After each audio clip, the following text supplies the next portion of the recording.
오늘 본문 말씀은 두 부분으로 이루어져 있습니다. 하나는 45장 전체이고 다른 하나는 46장 1절부터 12절까지 이렇게 두 개로 나뉠 수 있습니다. 먼저 45장을 살펴보겠습니다. 예레미야 45장은 두 가지 큰 특징을 가지고 있습니다. 첫 번째는 이 45장이 36장부터 이어져 온 바룩 이야기의 마침표라는 점이고, 다른 하나는 예레미야서에 딱 두 번 나오는 개인을 향한 메시지라는 것입니다. 45장 1절을 자세히 보시면 이상한 점이 하나 있습니다. 그것이 무엇이냐면 바로 여호야김 넷째 해라는 말입니다. 왜냐하면 36장을 보면 똑같이 기록하고 있기 때문입니다. 36장도 보면 여호야김 넷째 해라고 기록되어 있습니다. 우리 생각으로는 36장이 여호야김 통치 4년째이면 45장은 그 이후에 어느 시점이 되어야 할 것 같은데 이것이 똑같습니다. 36장부터 44장까지 연대에 따라 이야기가 진행되었음에도 불구하고 45장은 36장과 같은 시기를 기록하고 있습니다. 그 이유가 무엇이냐면 36장부터 45장까지가 하나의 구분된 섹션이라는 것을, 구분된 하나의 문서라는 것을 강조하고 있기 때문입니다. 대부분의 학자들은 예레미야 36장부터 45장까지의 내용을 따로 단락을 지어서 구분합니다. 이 부분만 따로 떼어서 바룩 내러티브 또는 바룩 문서라고 부릅니다. 그래서 예레미야서 저자가 시작과 끝을 구분하기 위하여서 36장과 45장을 같은 연대로 넣었다고 보는 것입니다. 그러니까 바룩 문서의 마침표를 딱 찍어주는 것이죠. 그러니까 다르게 표현하자면 그 바룩 이야기에 이 글을 다 쓴 이후에 마침표를 서명을 하는 그런 역할을 하고 있다, 이렇게 봐도 되겠습니다. 그만큼 바룩이 예레미야서에서 중요한 어떤 역할을 감당하고 있다 하는 정도로 우리가 이해하면 될 것 같습니다. 사실 더 중요한 것은 예레미야 45장의 두 번째 특징, 바로 이 이야기가 바룩 개인을 향한 하나님의 메시지라는 것입니다. 예레미야서 대부분은 남유다 왕국 전체를 대상으로 한 하나님의 신탁으로 기록되어 있습니다. 딱 두 부분만 개인을 향한 메시지가 기록되어 있습니다. 하나는 39장 15절에서 18절까지 기록되어 있는 에벳 멜렉을 향한 메시지, 그리고 바로 45장에 기록되어 있는 바룩을 향한 메시지입니다. 에벳 멜렉에 대해서는 우리가 앞전 본문에서 살펴보았습니다만 이 두 부분은 유사점이 있습니다. 에벳 멜렉과 바룩 둘 다 개인이었고, 또 그들에게 주신 하나님의 말씀은 매우 개인적인 하나님의 약속의 말씀이라는 것입니다. 또한 에벳 멜렉과 바룩 둘 다 위험을 무릅쓰고 예레미야를 돕고 그 예레미야의 친구가 되어준 자들이라는 것입니다. 대부분의 사람들이 예레미야를 통한 하나님의 말씀이 진리임을 인정하지 않을 때 바룩과 에벳 멜렉 두 사람만큼은 그 진리를 받아들였음을 대표격으로 보여줍니다. 그리고 하나님이 그 두 사람을 기억하셨음을 45장이 우리에게 보여주고 있습니다. 이 이야기를 통해서 우리가 알 수 있는 영적인 진리가 있습니다. 첫 번째는 하나님은 하나님의 일을 위하여서 자신을 희생하고 포기하고 헌신한 사람을 결코 잊지 않으시고 그들에게 말씀하신다는 사실입니다. 바룩은 네리아 집안 사람이었고 이 가문은 정치 권력과 밀접한 관계에 있었습니다.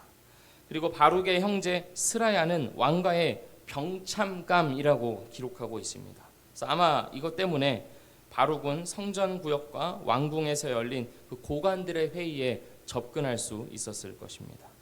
교육받은 사람이었고 또 매우 전문적인 서기관이었습니다.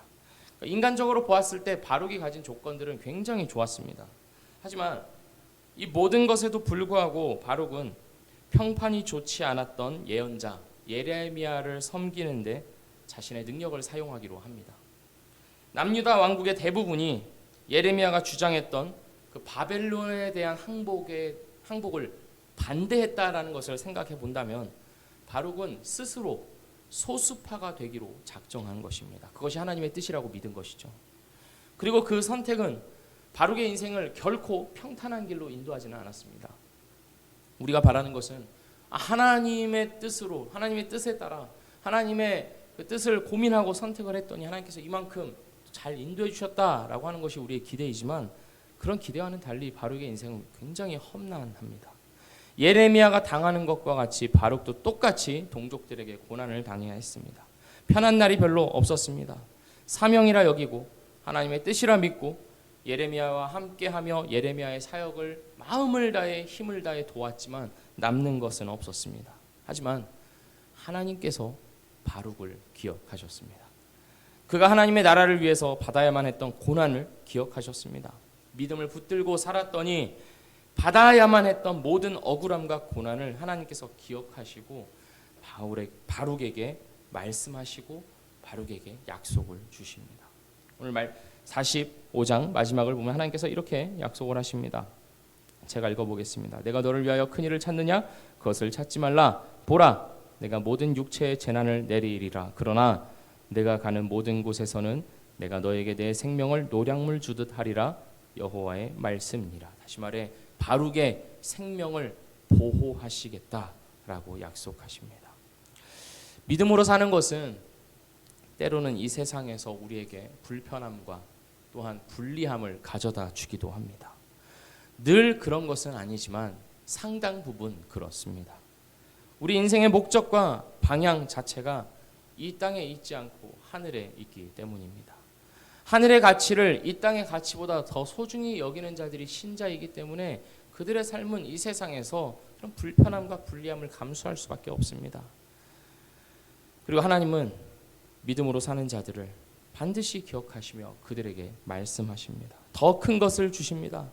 주님께 순종하는 자들에게 주님의 약속을 주시며 주님과 더욱 가까이 하는 기쁨을 누리게 해주십니다. 그러니 사랑하는 미랄교회 성도 여러분, 우리가 참된 신자라면 우리는 우리의 물질과 우리의 시간을 또한 우리의 가진 것을 우리 자신을 위해서가 아니라 하나님의 나라를 위하여, 교회를 위하여, 이웃을 위하여 점점 더 많이 쓰여지는 삶을 살아야 합니다. 많이 가졌다면 더욱 많이 쓰여지는 삶을 살아야 합니다.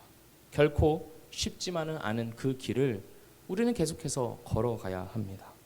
점점 더 낮아지고 점점 더 비워지는, 그리고 나로 인하여서 점점 더 많은 이들이 생명을 누리게 되는 그 길로 우리는 걸어가야 합니다. 거기에 하나님의 말씀이 있으며 거기에 하나님의 위로가 있으며 거기에 하나님의 기억하심이 있음을 기억해 주십시오. 저희 합신 선배 목사님 중에 서진교 목사님이라는 분이 계십니다. 그분은 장애인 사역을 하시는 분인데요. 장애인들을, 지체장애인들을 도와서 그들이 사회에서 직업을 가질 수 있도록 도우시는 그런 꽤 많은 어떤 그 기관들이 이제 이분으로 인하여서 생기고 많은 영향력을 이제 끼치는 목사님이 계신데 이분이 새롭게 하소서에 출연을 하셨습니다. 거기서 이제 하신 말씀 중에 하나가 뭐가 있냐면, 하나님은 나 혼자 아무리 잘 믿어보고 애쓰려고 해도 하나님을 찾기가 어렵다는 것입니다. 그런데 하나님은 어디 계시냐라고 했을 때 낮은 곳에, 가장 낮은 사람이 있는, 낮은 자들이 있는 그곳에 하나님이 계신다.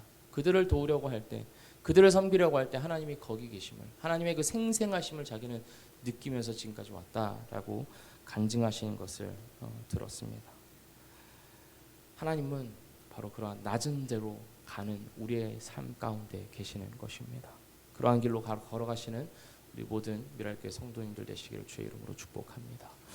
또 다른 영적인 진리는 하나님의 무한한 고통이라는 배경 속에서 우리의 고통을 이해하고 받아들여야 한다는 것입니다. 바룩은 예루살렘이 포위 공격을 받던 마지막 몇 개월 동안 예레미야가 왕궁 시위대 뜰에 갇혔을 때부터 시작하여 예루살렘 함락 이후에 몇 개월 동안의 극심한 혼란과 이집트로 이주하기까지 대략 한 20년간의 기간을 예레미야와 함께 합니다.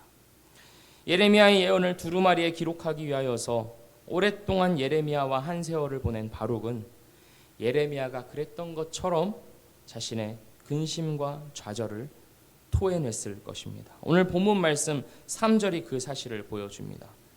제가 읽어보겠습니다. 내가 일찍 말하기를 화로다, 여호와께서 나의 고통에 슬픔을 더하셨으니 나는 나의 탄식으로 피곤하여 평안을 찾지 못하도다. 바룩이 이토록 고통스러워하는 이유는 무엇일까요? 그가 기록해야 하는 예레미야의 예언이 바로 자신이 속한 민족의 심판과 멸망이었기 때문입니다. 우리야 오랜 세월이 지난 후에 우리와는 큰 상관이 없어 보이는 이 다른 민족의 이야기를 이 문서로 보고 있을 뿐이지만 바룩이 당시 기록해야 하는 내용들은 바로 그 시대에 자기 민족을 향한 진리였습니다. 자기 자신과 자기 가족들이 앞으로 겪게 될 암울한 미래였습니다. 그리고 그 메시지를 모든 사람들 앞에서 선포해야 했습니다. 일개 한 개인이 민족 전체를 향한 하나님의 심판과 멸망을 기억하고 마음에 담고 계속해서 묵상하고 글로 쓰고 입으로 선포해야 한다는 그 사실이 바룩에게 극심한 부담과 중압감을 주었을 것입니다. 그런 바룩의 고통과 절망에 관해서 하나님께서 주시는 말씀이 무엇입니까? 먼저는 바룩의 고통 이전에 하나님의 고통을 생각해 보라는 것입니다. 4절 후반부 말씀입니다. 나는 내가 세운 것을 헐기도 하며 내가 심은 것을 뽑기도 하나니 온 땅에 그리하겠거늘. 하나님께서 지금 허물려고 하시는 것이 무엇입니까? 하나님께서 친히 오랫동안 심혈을 기울여 기르신 것들입니다. 노년에 아브라함의 허리에서 이삭이 나게 하시고 그 후손 야곱을 통해 12지파를 세우시고 그들에게 가나안 땅과 수많은 민족을 약속하셔서 그 400년이 지난 후에 그 약속대로 출애굽하여 가나안 땅을 정복하고 나라를 세우게 하시고 번성하게 하시기까지 하나님은 이스라엘을 통해 이 세상 가운데 하나님의 뜻을 드러내시기 위하여서 오랫동안 그들과 함께 하시고 인도하시고 보호하시고 가르치시고 기르셨습니다. 무려 1000년이 넘는 세월 동안 말입니다. 그런데 바로 그 민족을 심판하십니다. 뽑아버리십니다. 왜 그리하십니까? 이 민족의 뿌리 깊은 죄악으로 말미암아 그렇게 하실 수밖에 없습니다. 하나님께서 그분의 백성과 땅에 투자하신 모든 것, 애지중지하는 모든 것이 폭력적으로 찢겨져 산산조각 난 채 바벨론으로 던져지는 그 비극을 하나님께서 처참한 심정으로 보셔야 합니다. 하나님께서 투자한 모든 것을 하나님께서 다 잃어버리시는 상황입니다. 바룩이 느끼는 고난과 고통이 무엇이든지 간에 하나님의 고통에 비하면 아주 작은 것입니다. 하나님은 지금 너가 느끼는 고통이 무엇이든지 간에 그건 나에 비하면 아무것도 아니야. 너보다 내가 더 아파. 이런 어조로 말씀하시는 것이 아닙니다. 하나님은 지금 바룩이 느끼는 그 고통을 알고 계시며 그 바룩보다도 하나님이 더 아파하고 계심을 하나님께서 체휼하고 계심을 말씀하시는 것입니다. 하나님은 우리의 삶에도 동일하게 말씀하십니다. 우리가 겪는 아픔과 괴로움이 어떠한 것이든지 간에 하나님은 우리보다 앞서 그 아픔과 괴로움을 몸소 당하셨습니다. 우리는 뼛속까지 이기적인 자들이어서 내가 겪는 아픔과 고난이 가장 힘들다고 생각합니다. 하지만 하나님이 우리에게 말씀하시는 것은 너의 눈물이 흘려지기 전에 하나님의 통곡이 있었고 너의 신음소리가 새어나오기 전에 하나님의 비명이 있었다는 것입니다. 그리고 그런 하나님이 우리의 아픔과 고통을 알고 계시며 체휼하시며 이해하시고 받아주시며 동참하신다 말씀하십니다. 우리 하나님은 그러한 하나님이십니다. 우린 이러한 시각으로 우리의 고난을 이해해야 합니다. 그럴 때 우리는 다른 사람의 고통에 대해서도 둔감하지 아니하고 하나님과 같이 체휼할 수 있게 될 것입니다.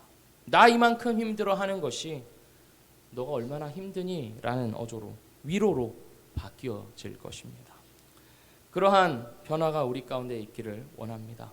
우리의 고난과 고통 가운데서 우리보다 앞서 고통스러워하시며 아파하시는 하나님을 바라봄으로써 하나님과 같이 다른 사람에 대해서도 체휼하게 되는 우리의 삶이 되기를 주의 이름으로 축복합니다. 오늘 말씀 46장 이후부터는 열방을 향한 하나님의 심판이 기록되어 있습니다.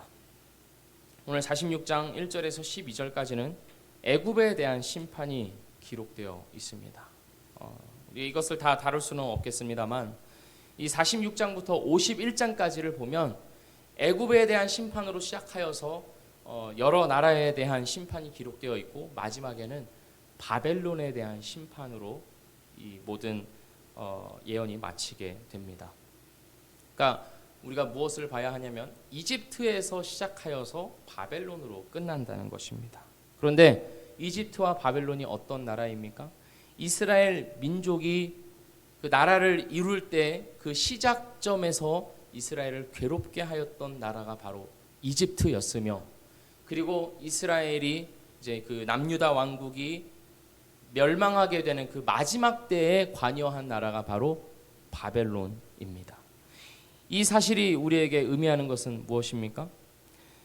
이스라엘의 시작과 끝까지 하나님께서 주권을 가지고 계시고 하나님께서 그의 계획과 뜻대로 인도해 가신다는 것입니다. 이것은 바벨론에 있는 이스라엘 민족들에게 이 지금 예레미야 말씀의 대상자가 된 바벨론 포로된 이스라엘 백성들에게 크나큰 희망의 메시지가 되었을 것입니다. 우리를 괴롭게 하였던 그 이집트와 우리를 망하게 하였던 그 바벨론까지도 하나님의 주권이 미치고 있구나 하는 메시지를 그들에게 더하여 주었던 것입니다. 하나님이 알고 계시고 그들이 겪는 그 모든 현실조차도, 그 고통 가운데 있는 포로 생활을 하는 그 생활 가운데조차도 하나님 안에 들어가 있음을 하나님께서 말씀하고 계시는 것입니다. 우리가 이것을 바라보며 오늘의 삶을 살아가기를 원합니다. 우리가 겪는 오늘의 현실이 하나님과 동떨어져 나 홀로 겪는 현실이 아니요, 영원전부터 이 세상의 끝까지 다스리고 계시는 그 하나님의 주권 안에 들어가 있는 오늘 하루임을 믿으며 그 하나님 안에서 살아가시는 그 하나님의 뜻과 계획을, 선하신 뜻과 계획을 신뢰하며 살아가시는 우리 모두가 되기를 주의 이름으로 축복합니다. 기도하겠습니다. 하나님 아버지,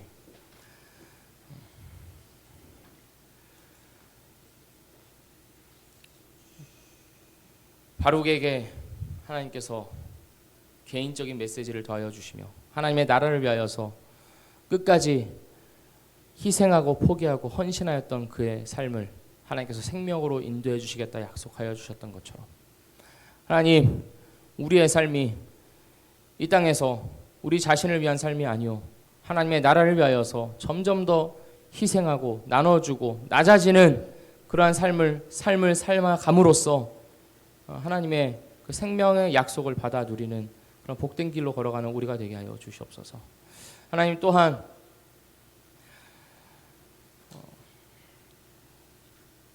우리의 고난과 고통 가운데에서 하나님께서 우리보다 앞서서 겪으셔야만 했던, 자기 백성을 벌하시기까지 하셔야만 했던 그 하나님의 고난과 고통을 먼저 기억하게 하여 주시고, 우리보다 앞서 슬퍼하시며 아파하시는 하나님을 먼저 기억하게 하여 주시오며, 그리고 그 하나님의 마음을 깨달아 하나님의 마음으로 우리의 이웃을 더욱 위로하며 나아가는 우리가 되게 하여 주시옵소서. 하나님, 이 모든 삶이 하나님의 주권 안에 들어가 있음을 믿으며 오늘도 그 하나님을 마음 다해 의지하고 사랑함으로써 승리하며 살아가는 우리의 삶이 되도록 인도하여 주시옵소서. 예수 그리스도의 이름으로 기도합니다. 아멘.